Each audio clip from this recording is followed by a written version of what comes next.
It is very important that we understand that we are here in the earth on purpose. We're not here just to be here to enjoy earth and to enjoy your life. You're here on purpose. Doesn't mean that you can't enjoy it, but don't let enjoyment get in the way of your purpose. A lot of times the enemy wants to get you off focus and get you distracted because he wants you to let the good times roll and forget about purpose. It's possible to let the good times roll and not please God.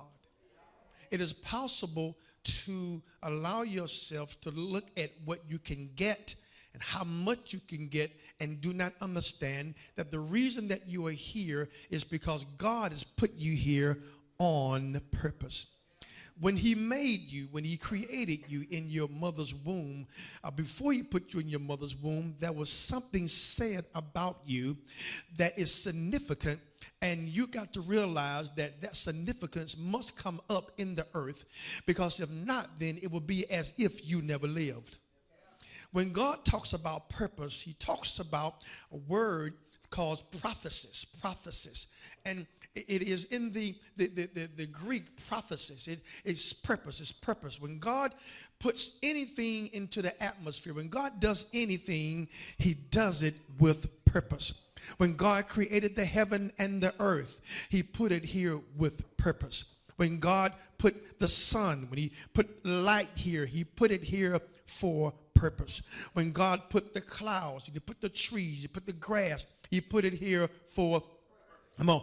And when God finally in the sixth day made man or created man, he put man here for So that means that if you are a living, breathing person today, you are here because purpose has something to do with you being here today.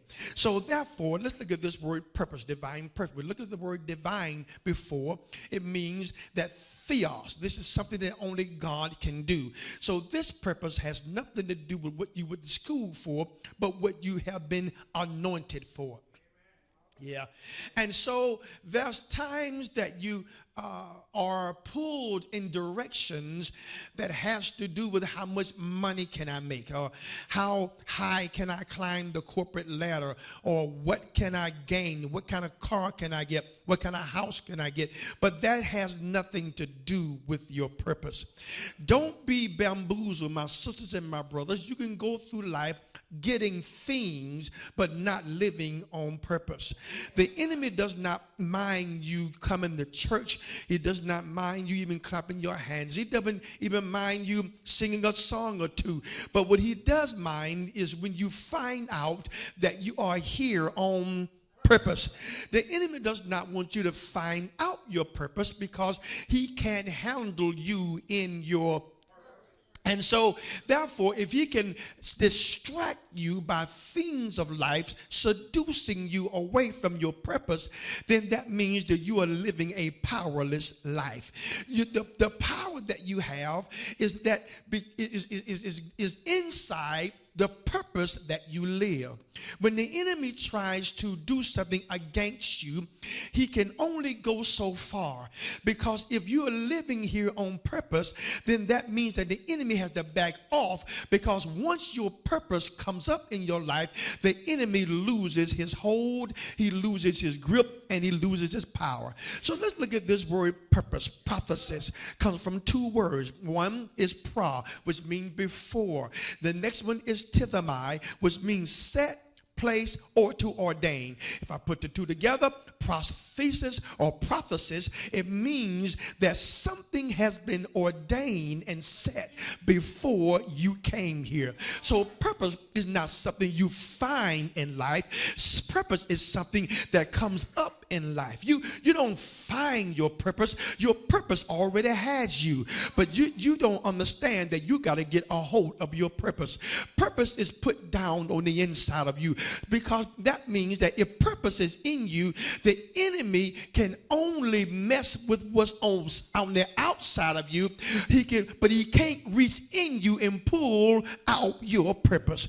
Can I tell you something? Can I tell you how deep purpose is planted in you? Go to Ecclesiastes Ecclesiastes 3 and 11. Ecclesiastes 3 and 11. Let me tell you how deep purpose is embedded in you. In the Amplified Version, if we go to it, Ecclesiastes 3 and 11, he says he has made everything beautiful in his time. He has planted what?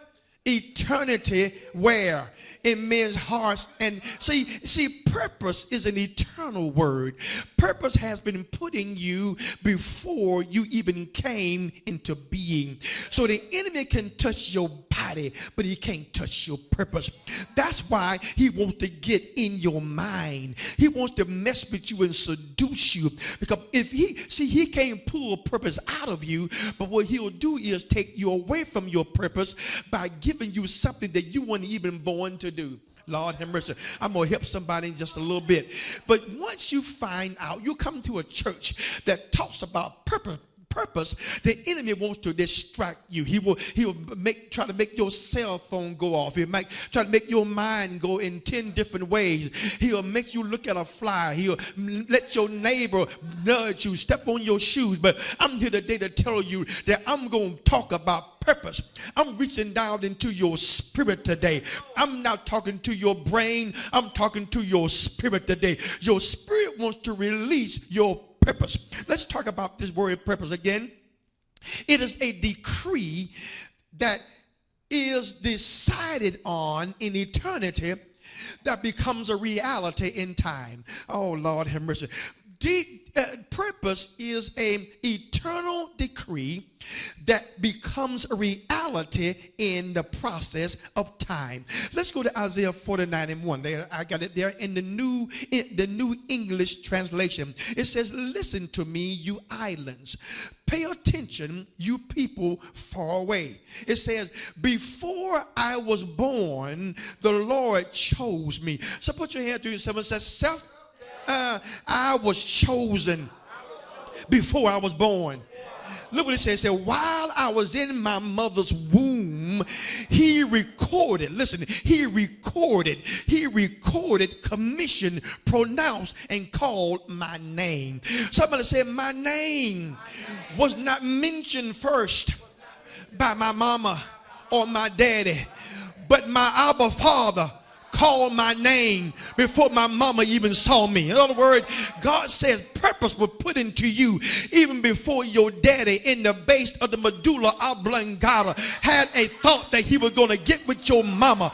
And he said, God has already commissioned you. Said, neighbor, God has spoken to me before my mama even saw me. See, that's why you can't listen to everything mama says, daddy said, because just because if mama and daddy were jacked up does not mean I'm going to be jacked up. Say, neighbor, God talked to me before my mama even knew who I was. Sometimes your mama and daddy misname you. Ah, Lord have mercy. How many in here know that, watch it, we said something last week about a nickname. See, a nickname is a name when you don't know the real name. See, the devil wants to nickname you. He wants to nickname you sick. He wants to nickname you broke. He wants to nickname you messed up. He wants to nickname you crazy. But my name is not crazy. My name is not broke. My name is saved, sanctified, filled with the Holy Ghost, and I have purpose. Say, neighbor, if you don't know me, don't talk about me until you see me in my purpose. See, when you saw me, I was doing what I wanted to do. But when you see me in purpose, if you don't know who I am, it might blow your mind. You might think I'm a Saul today, but there's a Paul coming out of me. You might look at me as Simon today, but there's a Peter coming out of me. You might look at me as Abram today, but there's an Abraham. Lord have mercy. Yeah. He says, it was recorded before I came out. In other words, when God has recorded something, it becomes law. So purpose has been recorded about you that has become law. And the devil can't stop the law. Oh, have mercy. So when he finds out that I in a church that is teaching me word, he wants to keep me away from it. Because if I ever walk into my purpose, Lord have mercy. Jesus was in purpose, and the devil thought he had killed him. But purpose said you can't stay dead.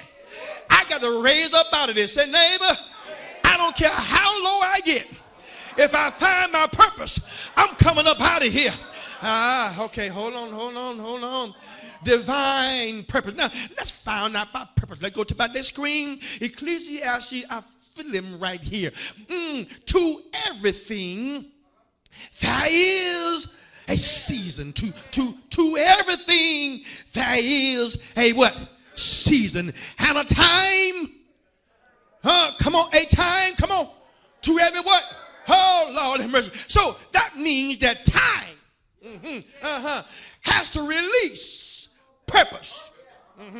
So a season and a time to every what? Purpose. Just look at your neighbor. Look at your neighbor. What you're looking at is purpose. And at some time or other, you're going to find purpose. It's going to come up out of me, okay? Okay, all right. I'm trying to help somebody right here. If I look at it correctly, I may have looked like I missed my time. Seemed like life had passed me by. Seemed like I missed, diagnosed who I'm supposed to be. I played and lipped and dipped, and I've hunted and strutted. But God said, but there's a time coming that every purpose is going to come up. So that means that I don't care how long you've been knowing me. I might have been acting the fool up until now. But I'm telling you, there's a time that purpose is going to come up out of me. And if you don't like me before purpose, you ain't going to like me after purpose for real. Because the things that I've been doing had been me. But what I'm going to do is going to be purpose. Lord, hold on. I'm going somewhere. Purpose. Okay, look at this now. Look at this. Now, how does Jeremiah 20:9 do it? This right here is it. I think it's in the NIV version. But look what it says. It's in Jeremiah 20:9. It says, sometimes I think I will make no mention of his message. Sometimes I think I'll make no mention of what is inside of me. Lord have mercy. Because sometimes what is inside of me and what I really want to do are different. Oh, don't play. Sometimes when God tells you to do what you don't want to do, there's a battle going on. Okay. So he says, sometimes I think I will make no mention of his message. I will not speak as a messenger anymore. In other words, some people have hurt me.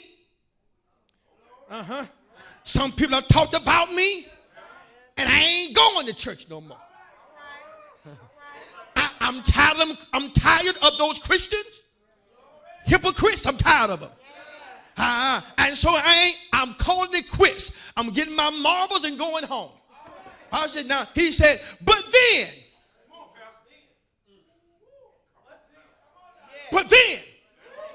his message, look at this now, becomes like a fire locked up inside of me.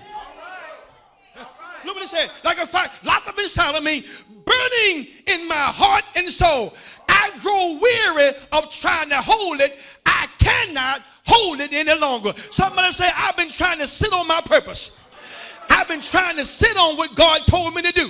But this thing getting too hot now. I can't sit down no more. I got to tell somebody about what God has been talking to me about. I couldn't find nobody to believe me. See, the reason why he put so much purpose in you is because wouldn't nobody believe you if you told them. Not you. All the stuff you used to do. Yeah, all this, oh, come on. All the hell you used to raise, all the throat you hurt, purpose in you, but somebody say, God says something that blesses me. The first shall be